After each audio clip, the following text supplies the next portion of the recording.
Does Daniel Gafford make the Dallas Maverick championship contenders? That's what we're going to talk about here today. So let's get right into this. Hit that subscribe button if you guys enjoy this type of content. Everybody helps. We are almost at 1,000 subscribers. We are sitting at 965 at the recording of this video. So every subscriber helps. Please hit that subscribe button. It's totally free, and I will love you forever. Getting right into this, is Daniel Gafford helping this Mavericks team? Like, let's be honest here. This is what the Mavericks needed. They needed a rim protecting big to do what they're doing right now. Since he's came there, he has put up, 30 rebounds, I think, just shy of 30. Yeah, a couple shy of 30. He had a 17 and a 9 rebound game, but he's also scored 17 and 19 or 16 and 19 points through those first two games. So he is scoring at a decent rate, which is great for Gafford. He's never been necessarily the biggest scorer. He doesn't spread the floor. That's what he lacks in a little bit, but he is your stereotypical big. He'll protect the rim. He'll get those rebounds. He'll get them blocks. He can make some slams, and Luka's probably loving having him as a lob threat because, man, Daniel Gafford puts him down, baby. With the Washington Wizards, he was an absolute unit of slamming those balls down the hole. That sounds bad.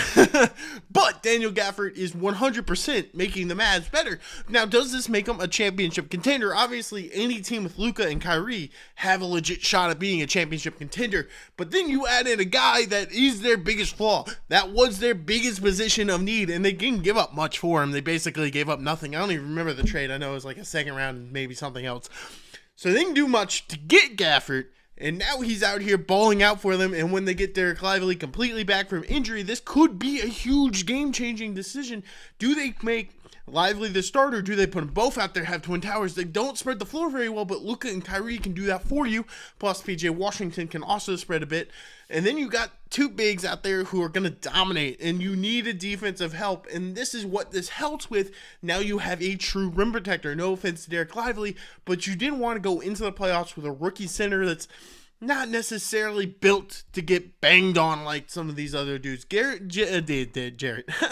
Gafford is built to be banged on, and he's going to do that job. He's going to get some blocks. He's going to rebound the ball. He's going to give you more opportunities on the offensive side of the ball, and let alone if you lose track of him, he is slamming it on your face, and there's no doubt about that. Daniel Gafford is 100% going to make the Mavericks a championship contender. Now, here's the thing. They are right now in, I believe, the 8th spot in the West, or maybe 7th. So they are right now currently out of the actual games. They're in a play-in spot.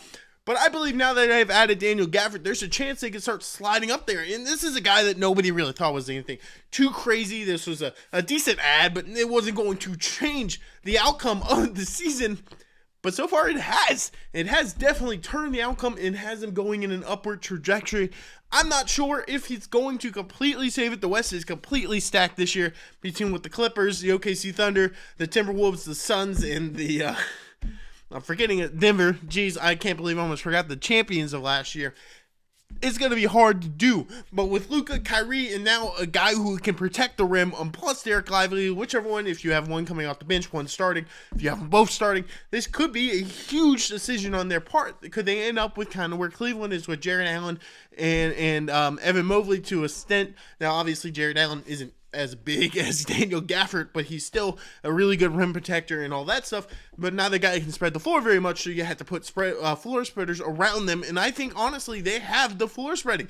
They need a defense. They went and got defense. And I think this is a huge win for the Mavericks. And I think they are a championship contender. Obviously, with Luka, anything is possible. I think the West is a possibility that they could make a run. If they can get to that 6th or 5th seed and not have to go through a play-in game, that would be even huger. But even if they have to play the Timberwolves or OKC, both teams are super young. And you got experience. Luka went deep before. You went deep before. Daniel Gafford, he might not have a ton of playoff experience, but he is going to be an impact player. I guarantee you right now that Daniel Gafford will be one of the biggest threats coming down the stretch next season. Hit that follow, subscribe, and if you enjoy these type of videos, I'll see you guys in the next one.